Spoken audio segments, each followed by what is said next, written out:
Bonsoir à tous, chers amis. Je pense que vous allez bien. Nous sommes contents de nous retrouver ce soir pour pouvoir vivre ensemble notre moment de partage autour de la parole de Dieu. Je sais que vous êtes là. Je vous salue. Bonsoir à chacun d'entre vous. Bonsoir Jacqueline. Bonsoir Françoise. Bonsoir Yasmine, Quintinou. Bonsoir à tous nos frères et sœurs de tout le monde. Nous saluons Carmen. Bonsoir à nos frères et sœurs de Sédio. Nous saluons fraternellement Jésus, nos amis de Dakar, à chacun d'entre vous, Point E, Diamala et Bethel. Merci d'être là et nous sommes vraiment contents de pouvoir commencer ensemble ce moment. C'est notre 22e journée depuis que nous avons commencé ce cheminement des 100 jours de prière, mais c'est aussi la fin de la semaine. Je sais que, comme moi-même, vous appréciez d'entrer dans ce temps qui est un temps spécial, qui est le temps de Dieu, qui est le temps du repos. Nous pouvons souffler et dire Seigneur, merci de nous avoir accordé la vie et de nous permettre de pouvoir entrer dans ce temps de repos, dans ce temps de jouvence spirituelle. Donc nous voulons saluer chacun d'entre vous. Bonsoir à JM, bonsoir à William, bonsoir à tous ceux et celles qui sont là, connectés, qui regardent, qui soutiennent. Je crois que nous voulons vraiment dire merci à Dieu pour la semaine. Si vous avez une semaine aussi chargée que la mienne, vous pouvez dire Seigneur, merci de ce que nous avons le sabbat, que nous avons ce temps de repos. Alors, c'est vrai que nous sommes en pleine crise de coronavirus, mais pendant le sabbat, nous allons fermer nos postes de radio, de télévision pour nous connecter sur Jésus-Christ. Ne plus s'inquiéter de toutes ces nouvelles qui parfois nous affectent tant sur la réalité de cette épidémie qui circule sur cette terre. Donc nous voulons vraiment vous saluer à chacun d'entre vous, chers amis, frères et sœurs, un bon sabbat. Je voudrais vous souhaiter à tous, alors que nos amis nous rejoignent. Nous voulons dire à tous combien nous vous aimons, combien nous apprécions de passer ce moment en votre compagnie. Nous allons commencer ce soir, comme d'habitude, avec notre temps de prière, demandant à Dieu de pouvoir guider cet échange, qu'il fasse du bien à chacun. Et ceux et celles qui nous rejoignent vont rapidement participer avec nous à ce moment de partage autour de la parole de Dieu. Voulez-vous prier avec moi, chers amis? Faisons-le ensemble. Notre Père et notre Dieu, nous te disons merci. Merci simplement d'être en vie, de ce que tu nous as gardés en vie et que tu continues à veiller sur nous.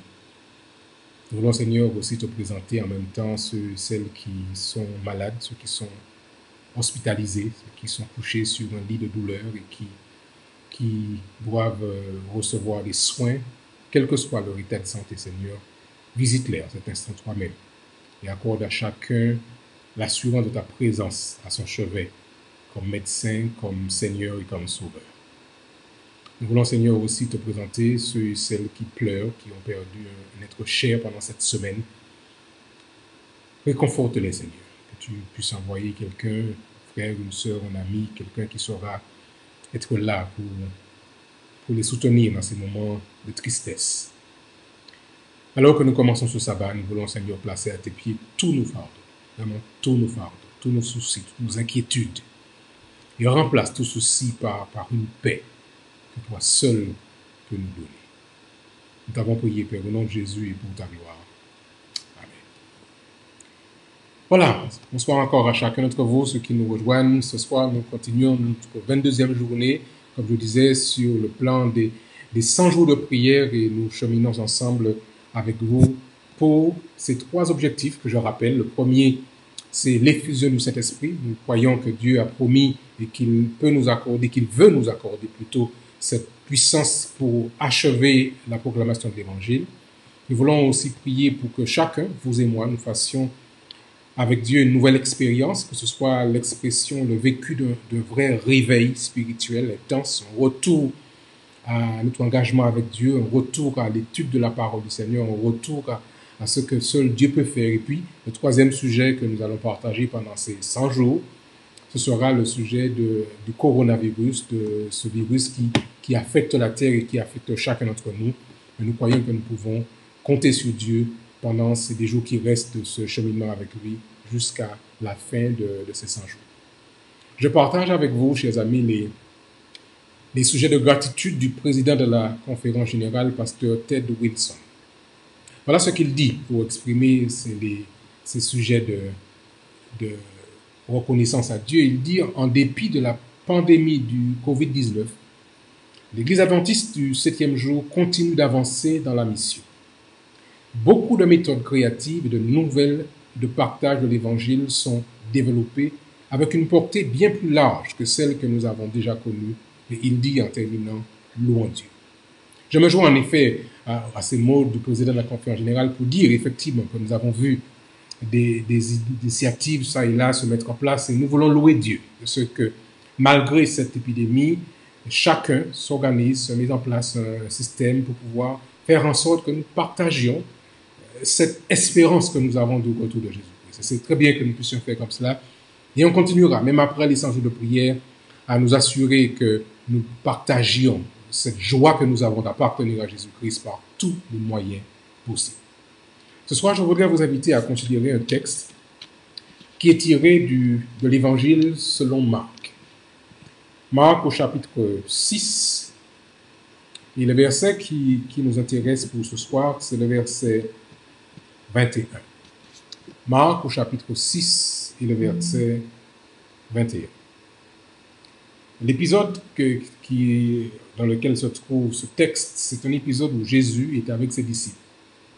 Dans une activité. Vous savez, Jésus-Christ, quand il a commencé à intervenir sur la terre, des hommes, des femmes le suivaient, recherchaient sa présence et nous comprenons, si Jésus-Christ était physiquement présent sur cette terre, nous ferions pareil. Des hommes, des femmes se tournent autour de lui. Les disciples, eux aussi, étaient impliqués dans ce message de partage de l'Évangile. Et cette activité est bien sûr prenante. Et elle affecte l'énergie, la santé, la fatigue même de ces hommes se faisait ressentir. Et au verset 20, les apôtres s'étant rassemblés auprès de Jésus, lui racontèrent tout ce qu'ils avaient fait et tout ce qu'ils avaient enseigné.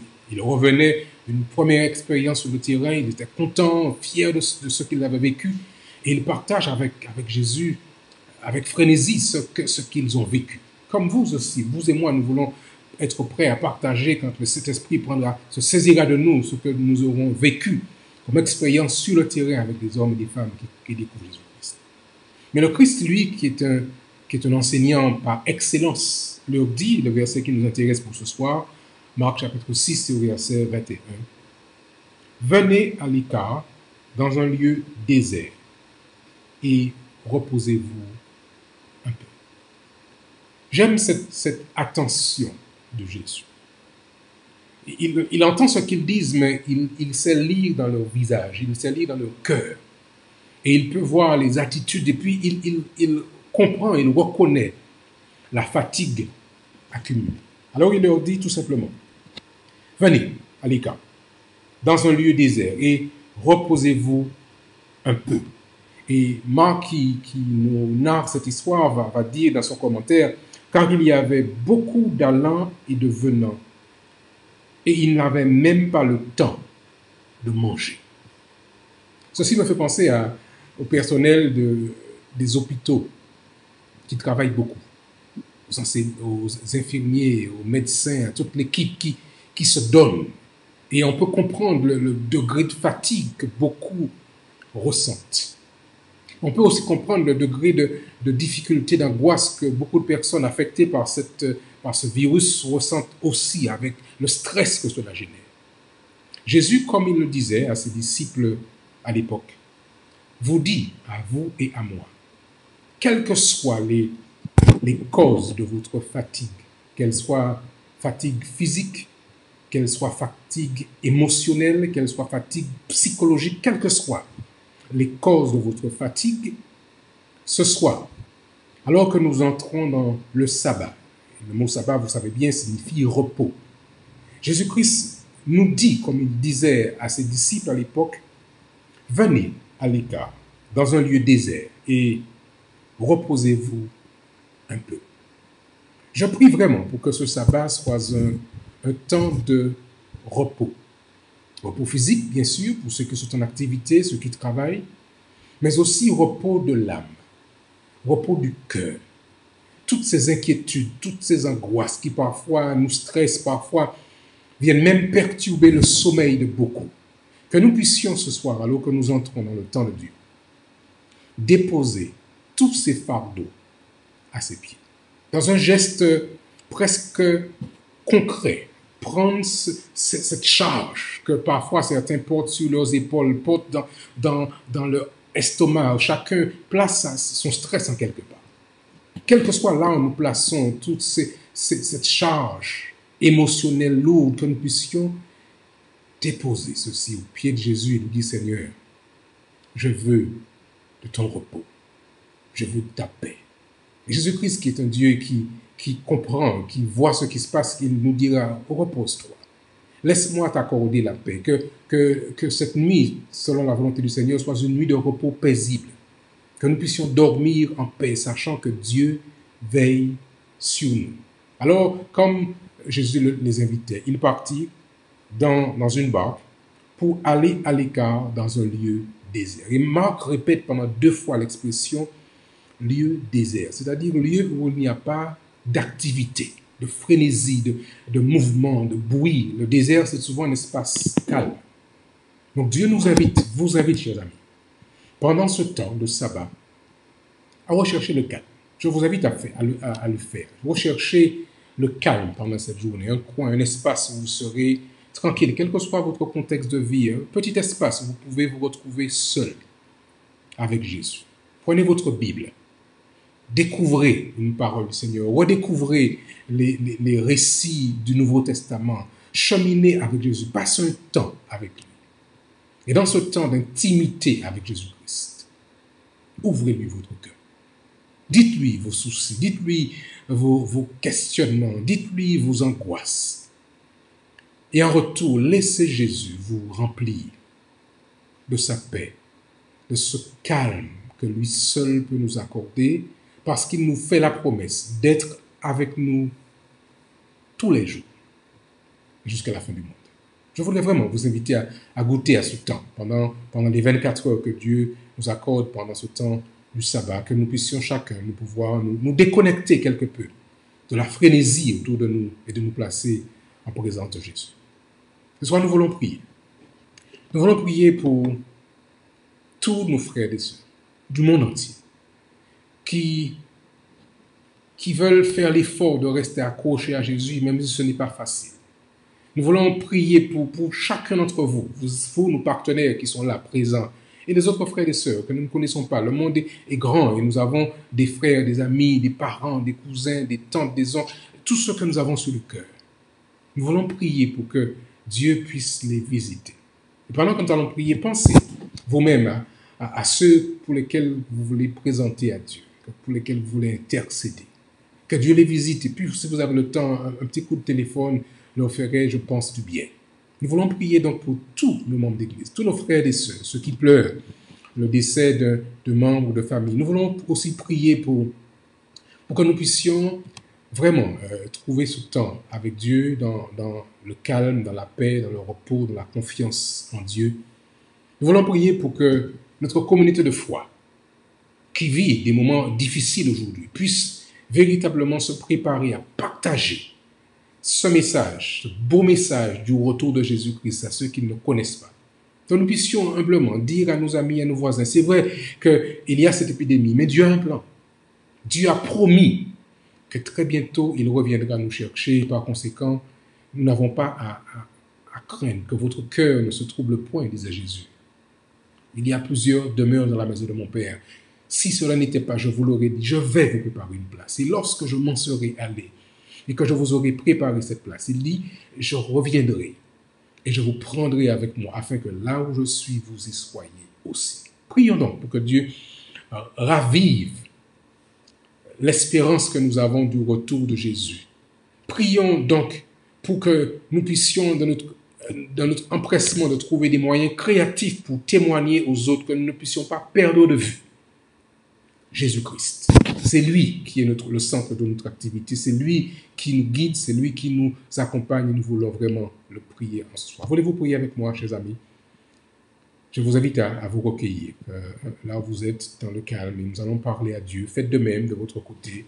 Faisons ensemble monter nos actions de grâce et nos prières à Dieu, et il fera, je suis convaincu, pour nous des choses extraordinaires pendant ce sabbat. Voulez-vous prier avec moi? Faisons-le. Notre Père et notre Dieu, encore une fois, nous reconnaissons que nous sommes faibles, nous sommes des humains, et que cette réalité nous affecte à plus d'un titre. La terre, même d'un point de vue économique, est affectée. Et beaucoup sont inquiets. Nous pouvons le comprendre. Il n'y a plus de travail, plus d'argent, et on ne sait comment on va pouvoir subvenir à ses besoins. Et beaucoup ont beaucoup de sujets d'inquiétude. Seigneur, tu nous rappelles dans ta parole que tu sais prendre soin de nous. Et tu dis que si tu t'occupes des oiseaux des champs, tu sauras prendre soin de nous. Mais il nous faut apprendre à te faire confiance. Alors garde-nous, Seigneur, dans ta paix. Sois avec chacun de nos collaborateurs qui prient en cet instant comme moi-même. Que tu les bénisses. Que tu visites, Seigneur, ceux qui sont malades, ceux qui sont affectés, ceux qui pleurent. Que tu apaises leur souffrance. Que tu bénisses ton Église dans la mission que tu lui as confiée de proclamer l'Évangile. Et alors que beaucoup d'idées créatives se mettent en place, donne-nous, Seigneur, de ne pas perdre cependant l'objectif. Le point central, c'est Jésus. Que tu sois la personne centrale qui guide nos vies et qui va affecter nos relations les uns avec les autres. Alors que nous entendons ce sabbat, Seigneur, vraiment, donne à chacun de goûter à cette paix que toi seul peux nous accorder. Merci encore, Père, de ce que tu nous entends. Que tu bénisses tout le personnel médical, tous ceux qui sont actifs dans les soins, et que vraiment nous puissions goûter à ce temps de repos, de sabbat que tu nous as offert. Je te prie, Seigneur, et nous te prions au nom de Jésus et pour ta gloire. Amen. Voilà, mes chers amis, je voudrais vraiment vous souhaiter donc une bonne fin de journée, un bon sabbat dans tous ces efforts. Que Dieu puisse vous accompagner, qu'il vous garde, qu'il veille sur vous. Ceux qui vont adorer à la maison, faites-le. Ceux qui vont adorer par les différents moyens, par Zoom, sur YouTube, quelle que soit la formule que vous allez utiliser, restez en contact avec Jésus-Christ. Continuez à prier. Que Dieu vous bénisse et qu'il vous garde. Et je vous dis à demain soir, Dieu voulant, au coucher du soleil du sabbat. Nous allons nous retrouver pour partager ensemble ce moment. Bon courage à tous. Dieu vous aime, nous vous aimons et nous vous disons un bon sabbat. À très bientôt.